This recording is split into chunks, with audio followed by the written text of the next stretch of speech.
अस्सलाम वालेकुम audience, I am advocate Alam Khan और मेरे साथ है एडवोकेट अंसार साहब and we are from AK legal adviser platform. जी अंसार साहब, कैसे हैं आप? ठीक है, अल्हम्दुलिल्लाह, आप खैरियत से हैं। अल्हम्दुलिल्लाह। So what's gonna we start today, किस टॉपिक पे हम बात करें? आज हम बेसिकली बात करेंगे गार्डियनशिप एंड वार्ड एक्ट 1890 पे and why it is necessary. Alam साहब, आप तो ऑडियंस से थोड़ा सा बताएंगे ये चीज़ एक्ट क्यों बना हुआ है और क्यों ज़रूरी है। अच्छा, बेसिकली जो गार्डियनशिप है इसके बारे में हमें नंबर ऑफ केसेस हमें रिपोर्टेड होते हैं कि गार्डियनशिप हम सर्टिफिकेट कैसे ले, ये होता क्या है। So first of all guardianship जो एक्ट है ये हमें बता रहा होता है कि गार्डियनशिप एक कोर्ट इशू करता है सर्टिफिकेट जिसमें लीगल अथॉरिटी डिफाइन करता है पर्सन को, डिफाइन एक इंडिविजुअल को लीगल अथॉरिटी बनाता है जो कि किसी भी माइनर टेक केयर के लिए अपॉइंट किया जाता है और वो उसकी रिलेटेड फ्यूचर रिलेटेड डिसीजन जो कि उसके करियर से भी रिलेटेड होती है, उस पर्सन से भी रिलेटेड, माइनर से रिलेटेड होता है, प्लस उसके प्रॉपर्टी से रिलेटेड डिसीजन ले अच्छा, सकता फॉर एग्जांपल एक बच्चा है, माइनर है और उसके वालिद और वालिदैन हैं, तो क्या वो गार्डियन उनको गार्डियन कहेंगे या इज देयर समबडी एल्स के जो गार्डियनशिप के है। अच्छा, लिए इसमें अप्लाई कर। फर्स्ट ऑफ ऑल वो हम नेचुरल गार्डियन में लेते हैं, ठीक है, वो दैट्स अ नेचुरल गार्डियन और वो उसमें आ जाते हैं। अब बेसिकली इस ओवरऑल गार्डियनशिप जो एक्ट है 1890 का, इसका पर्पस ना चिल्ड्रन की welfare, education, health, future decision करना, ये सारे उसमें शामिल होते हैं।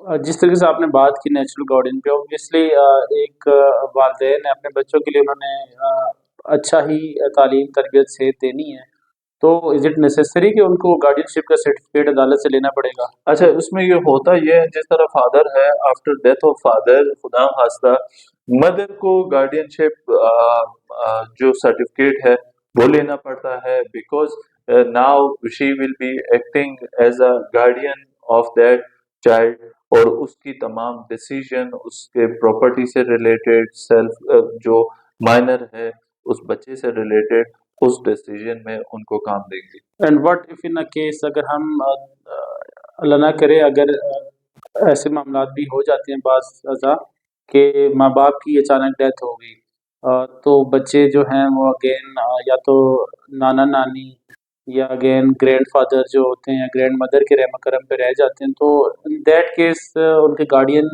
के लिए कौन एलिजिबल होगा, अच्छा देखें, नाना नानी या दादा दादी। गार्डियनशिप की एलिजिबिलिटी है, बट बिफोर दैट उसके जो ग्रैंडफादर है, ग्रैंडमदर है, देन उनके अंकल्स है, मामू, ये सारे एलिजिबल है।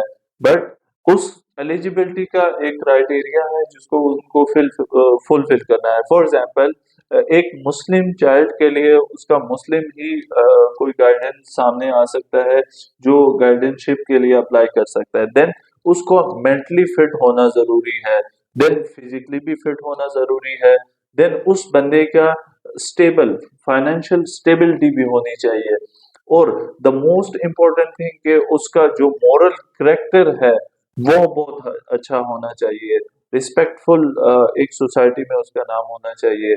और थर्ड जो अगेन वेरी इंपॉर्टेंट थिंग के क्रिमिनल उसका कोई रिकॉर्ड नहीं होना चाहिए।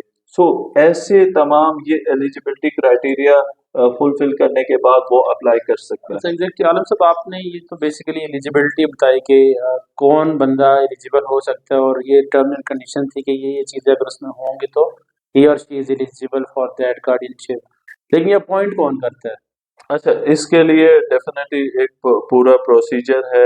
आपने एक तो ये नेसेसरी कुछ डॉक्यूमेंट है, फॉर एग्जांपल माइनर की तमाम डिटेल होती है, अपनी डिटेल देनी पड़ती है, then reason for seeking a guardianship और एक एफिडेविट और प्रॉपर थ्रू आपने अपने वकील हायर करना होता है, वो फाइल करता है और कोर्ट के थ्रू ही इशू होता है।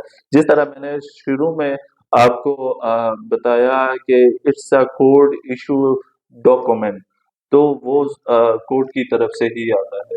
बिल्कुल, और इसमें बच्चे का और उसकी प्रॉपर्टी, फॉर एग्जाम्पल उसके माँ बाप तो फोत हो गए तो उनकी कोई प्रॉपर्टी थी अगेन उस बच्चे की, अभी चूंकि माइनर है तो उसको। उसकी डिसीजन लेना, उसकी से रिलेटेड जो डिसीजन है वो तमाम वो गार्डियन ही परफॉर्म कर रहा होता है once he or she got a guardianship certificate. Right, exactly. और ये बड़ा इंफॉर्मेटिव था अच्छा, बेसिकली। इसमें वेरी इंपॉर्टेंट थिंग, आप वंस अगर आप गार्डियनशिप सर्टिफिकेट ले लेते हैं, इज नॉट लाइक दैट कि वो आपके पास है और उसकी मॉनिटरिंग नहीं होती। जो ये एक्ट है प्रॉपर आपकी कोर्ट मॉनिटरिंग कर रहा होता है और आपकी रिस्पॉन्सिबिलिटीज होती है, जिसमें सबसे पहले उसकी फिजिकल केयर करना, wellbeing, then wellbeing of that minor की करना, देन उसकी जो एजुकेशन है, स्कूल है, कैरियर है, उसकी टेक केयर करना, उसकी तमाम रिस्पॉन्सिबिलिटी फुलफिल करना,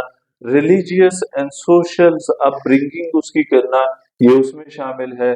देन उसमें द मोस्ट इम्पोर्टेंट कि उसकी जो कोई प्रॉपर्टी है उसके मेंटेनेंस करना, उस प्रॉपर्टी की, उस प्रॉपर्टी की प्रोटेक्शन करना, एंड देन उसके लिए भी अगर कोई आप उससे रिलेटेड ट्रांजैक्शन करते हैं प्रॉपर्टीज, तो आपको पहले कोर्ट के ऑर्डर लेने पड़ते हैं प्रॉपर, एंड देन उसकी अपब्रिंगिंग एक सेफ इन्वायरमेंट में आपने करनी है। ये तमाम वो रिस्पॉन्सिबिलिटी है जब आप वंस एक सर्टिफिकेट ले लेते हैं, फिर भी आपको इन रिस्पॉन्सिबिलिटी की टेक केयर करनी होती है।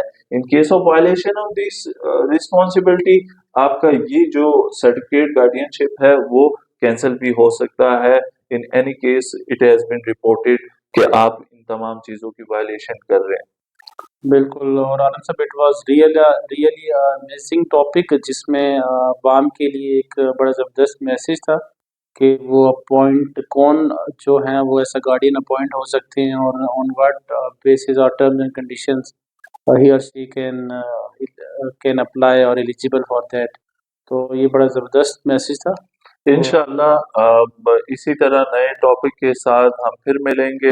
Till to that, take care, thank you so much, अल्लाह हाफिज।